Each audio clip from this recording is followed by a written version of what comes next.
আর্জেন্টিনার স্বপ্ন গড়িয়ে ১৬ বছর পর আবারও ফুটবল বিশ্বকাপের সোনালী ট্রফি উঁচিয়ে ধরল স্পেন। ২০১০ সালের পর দ্বিতীয়বারের মতো বিশ্ব চ্যাম্পিয়ন হলো তারা। যুক্তরাষ্ট্রের নিউ জার্সির মেটলাইফ স্টেডিয়ামে আলবিসেলেস্তাদের ১-০ গোল ব্যবধানে হারিয়েছে স্প্যানিশরা। গোল্ডেন বল জিতলেন স্পেনের অধিনায়ক রদ্রি।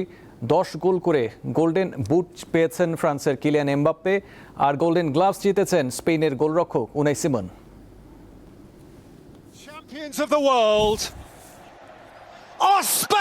প্রতিপক্ষের চাপে পুরোটা সময় পিষ্ট থাকলেও কোনো মতে লড়াই অতিরিক্ত সময় টেনে নেয় আর্জেন্টিনা। নির্ধারিত সময় শেষ মুহূর্তে ১০ জনের দলে পরিণত হওয়ায় আরও কোণঠাসা হয়ে পড়ে তারা। সুযোগে চাপ বাড়িয়ে ফেরান তোরেসের গোলে ১৬ বছরের অপেক্ষা থামিয়ে বিশ্ব চ্যাম্পিয়ন হওয়ার উৎসবে মেতে উঠল স্পেন। ভিভা এসপানিয়া! আন্তর্জাতিক মান, সেরা ফায়ার রেজিস্ট্যান্স, বিআরবি কেবলস। স্প্যানিশদের উৎসবের রাতে ক্যামেরা দৃষ্টি ছিল লিওনেল মেসির দিকে। ২৬ বিশ্বকাপ ফাইনালে স্পেনের কাছে ১-০ গোলে হারে ২২-এ শিরোপাধারীরা। টানা দ্বিতীয়বার বিশ্বকাপ জেতা যে স্বপ্নের ঢেউ তুলেছিল স্কালোনি শিষ্যরা, তা একেবারে ম্লান হয়ে যায় নিউ জার্সির মেটলাইফ স্টেডিয়ামে। অধিনায়ক Lionel Messi runners up medal গলায় ঝুলালেন ঠিকই, কিন্তু মঞ্চ থেকে নেমে আর্জেন্টাইন ভক্ত সমর্থকদের দিকে যেতেই আবেগে ভাসলেন তিনি। হৃদয় ভাঙা দুঃখ বেরিয়ে এলো চোখের জল হয়ে। ১৯৯০ আসরে ম্যারাডোনার অসদ প্রতিবিম্ব যেন ২০২৬ আসরে মেসি দর্পণে দেখা দিল আরো একবার। রূপকথা লেখার অপেক্ষায় ছিল পুরো বিশ্ব।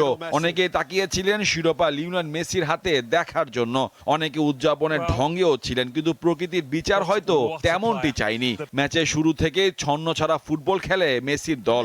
মাত্র ৩৫% বল দখলে রেখে লক্ষ্যে কোনো শট রাখতে পারেনি তারা।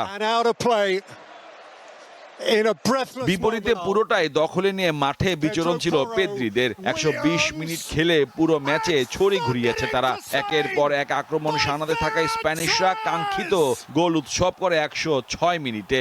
এই গোলটিই করে দিল ম্যাচের ফারাক। শুধু ট্রফি জয়ই নয়, এই বিজয়ের মধ্য দিয়ে আন্তর্জাতিক ফুটবলে টানা ৩৮ ম্যাচে অপরাজিত থাকা নতুন বিশ্ব রেকর্ডও করেছে লা রোজারা। ফাইনাল ম্যাচে শেষ বাঁশি বাজতেই আনন্দ উল্লাসে মেতে ওঠা প্রস্তুতি বিজয়ী দলের, কিন্তু সেই উদযাপনের মুহূর্তই রূপ নেয় উত্তেজনায়। ম্যাচে জয়ের পর রদ্রি প্রতিপক্ষের সামনে গিয়ে উচ্ছ্বাস করলে মলিনা তা ভালোভাবে নেননি। প্রথমে কথা কাটাকাটি শুরু, এক পর্যায়ে মাঠের পরিস্থিতিকে উত্তপ্ত করে তোলে। যুক্তরাষ্ট্রের এই টুর্নামেন্টটি প্রায় নিশ্চিতভাবে মেসির শেষ আন্তর্জাতিক প্রতিযোগিতা। ম্যাচের শেষ বাঁশি বাজার পর তার আবেগঘন প্রতিক্রিয়া একরকম সেটি নিশ্চিত করে। স্টেডিয়াম জুড়ে তখনও মেসি ভক্তরা দাঁড়িয়ে। হেরেও গ্যালারি থেকে তার নামে আসতে থাকে দর্শকদের হর্ষধ্বনি। এ সময় ভক্তরা তাকে গান গেয়েও সম্মান জানায়। অশ্রুসিক্ত চোখে মেসি অপলক তাকিয়ে থাকেন তাদের দিকে। মোহাম্মদ হাসিব, দীপ্ত স্পোর্টস।